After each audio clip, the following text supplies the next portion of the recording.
Welcome back to Whisky Whims with me, Stuart. Today we've got Springbank Vintage 1998, which is 26-year-old.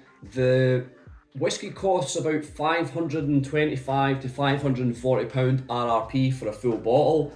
I bought the tasting pack, the Springbank or the Campbelltown Malts tasting pack, and this came in at only a 2cl, which is obviously not enough really to review a whisky. But I opened it during a live stream and I've spent some time, and a lot of time is required of this whisky. It's 48.3% ABV, which is quite a nice percentage, and it's also non-chill filtered, no added colour, and matured in Oloroso casks. I don't know if it's matured the full time, but I would hazard a guess that it is, just because of my tasting notes. So we'll get down to it, see if it's a Whisky Win or a Whisky Bin, and if you're new here, how I rate my whiskies is on 3 factors. Would I buy it again? Do I think it's worth it? And would I recommend it? So we'll get down to the nose first. There's 1,500 bottles of this stuff as well, so not that exclusive, if you like. It's definitely funky on the nose. There's a kind of grapefruit sourness to the nose as well. There's lots of kind of musty, fusty, dunnage, warehouse scent, aromas.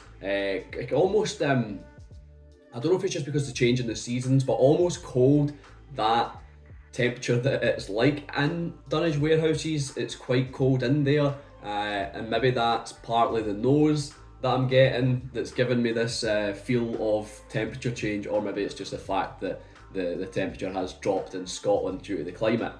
Yeah, there's some dates there, and I want to say like they've been dipped in kind of melted chocolate or something like that. No, I wouldn't say white chocolate, just normal chocolate. I was trying to think if it's dark chocolate, but it's just kind of like a milk chocolate. So dates dipped in milk chocolate. There's creamy cashew nuts there, and I'm also getting something like carrots, which I don't believe I've ever got in a whisky before. Maybe in Springbank before possibly, but I'm not sure. Just to go along with that kind of vegetal, the kind of carrots, I'm going to say cheese. I know cheese isn't a vegetable, for all we would probably love it to be a vegetable, but not like quite a mature cheese, almost blue, but like not as pungent, not as strong or moldy, but just a really possibly like goat's cheese or something. I don't know, just like I'm just thinking of like a really crumbly, kind of mature, quite strong, but not as pungent as blue cheese, if that makes sense. So that's the nose. Quite weird, quite funky, but definitely enjoyable. The palate.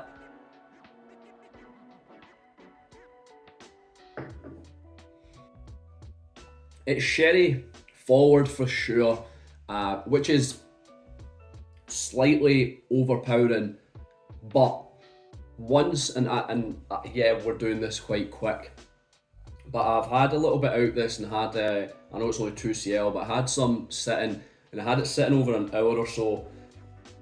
Not right now obviously, but once I was compiling notes, and it definitely needs the time, it needs the patience. Obviously I couldn't just sit here and pause the video for an hour, but once the sherry subsides, you are left with a kind of wet dirt. I always think wet dirt or dirt in general just sounds like an off note, but it's not. It's enjoyable. It brings along the earthy peatiness with it. There's a lot of brininess, kind of salty brininess. It's a lot of mineral elements to it, just like you'd expect from a Springbank. There's more of that cheesiness as well in the palate, and it's evidently mature. I would say it's definitely a mature Springbank. The funk, the peat, they're all there. They're just a little bit subdued, but the time, the patience does reward you with that more distillate forward kind of Springbank that you're maybe hoping for, because initially the sherry is quite dominant. It's very reliant on the the cask influence, I would say, initially, but once given the time, you're then opened up to the Springbank that you'd expect. It's quite good in a sense because if you're not necessarily a huge Springbank fan, then the sherry element will carry it for you, depending on how you want to drink it. If you just want to drink it within half an hour, you're probably going to enjoy it as a non-Springbank fan because the sherry kind of carries it, if you like. And then if you are a Springbank fan, you just take longer with it, experiment with it. I've not added water to it. I don't think it needs it, but you could probably experiment. I just don't have enough. Please, Springbank, send me more. I'll obviously pay, but not. I don't want to buy a full bottle.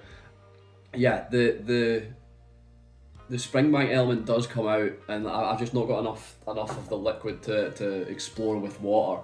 Like I say, I didn't actually buy a full bottle of this. I bought the tasting pack, which was about £40 or £50, and this was in it. It was one of the main reasons for buying that tasting pack, was just so I could try this.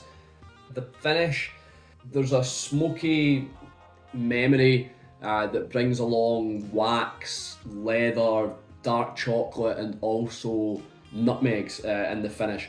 And that's pretty much all I'm getting in the finish, and that's all I'm getting out throughout the experience of this. And what a dram! It's just very complex. There's no other way about it.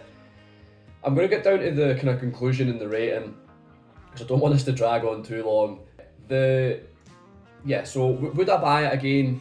I would definitely I would probably pay, which is stupid, but I'd probably pay another £40 just to get this again in the tasting pack.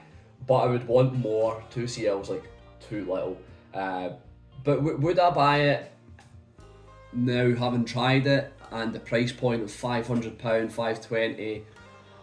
I don't think I would.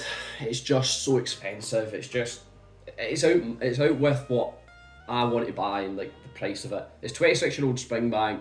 I know years have went on and prices have changed, but yeah, maybe I shouldn't be thinking of the past. But when I think about some of the older Springbanks I've bought and the prices I've got them for, this maybe isn't as good.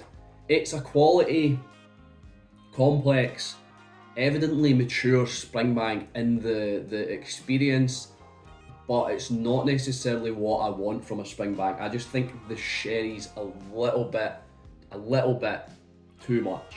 That's why I wouldn't buy a bottle. Would I recommend it? Yeah, it's fantastic. It's not, the sherry hasn't ruined it. Do not get me wrong. It's definitely not ruined it. This is exquisite. It's just maybe not what I'm wanting at the moment. Maybe when I'm going down a sherry route, maybe yeah, but yeah, it's fantastic, but that's what I would say. But I would recommend it. Definitely try this. It's if you can try it, try it. I wouldn't want to persuade you to try it because it will be expensive, but it's fantastic. And do I think the price tag is worth it? Yeah, I don't know. It's such a difficult one. It's old Springbank. It's quality.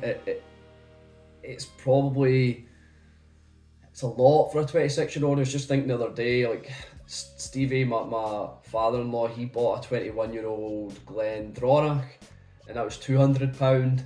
And I'm not saying that's going to be anywhere near as good as this, but you know, where does the 5-year increase make this £500? I don't know. I think it's a lot of money.